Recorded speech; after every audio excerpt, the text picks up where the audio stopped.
चला या मंडळी बेसन लाडू बघायला झटपट तयार होतात बेसन लाडू। हे 1.5 किलो बेसन मी आता आधी नुसतं कोरडं भाजून घेत आहे। हे बेसन भाजायला 10 मिनिटं लागलेली आहेत। आता आपण तूप घालून भाजून घेऊया। हे पहा लाडू बनवायला चिताळ्यांचं तूप घेतलं आहे। आता आपण तूप घालून घेऊया। हे पहा आपण तूप घालून भाजायला सुरुवात केली होती। मी अजून हे थोडंसं डावभर तूप घालून घेत आहे।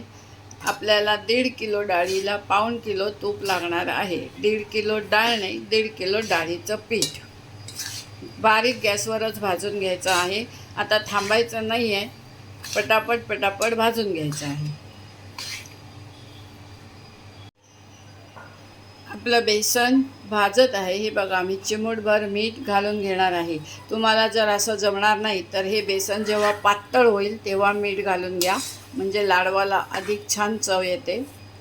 आणि आता ह्याच्यामध्ये आपण बदाम काजू असे मी पावडर करून ठेवलेली असते, ही पहा, ही घालून घेऊया। आपण दाण्याचं कूट करतो तशी ही पावडर केलेली असते, ती मी घालून घेतली आहे। बदाम काजू हे ऐच्छिक आहेत, नसेल तर नुसत्या बेसनाचे लाडू पण छान होतात। अजून 5 मिनिटात हे भाजून होईल।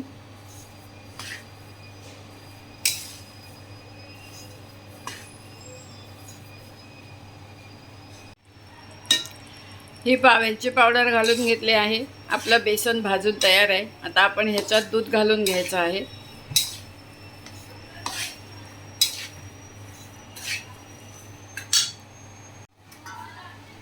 हे बघा आपण दूध घालून घेतलेलं आहे। आता हे 5 मिनिटं अजून परतूया।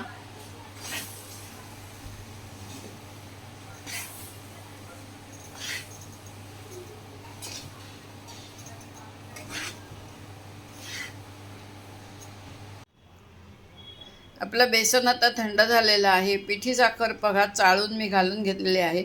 साखर मिक्स करूया आणि लाडू वळून घेऊया।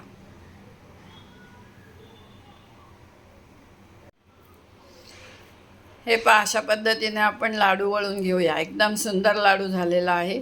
सर्व लाडू झाले की तुम्हाला मी सर्व लाडू दाखवून घेते।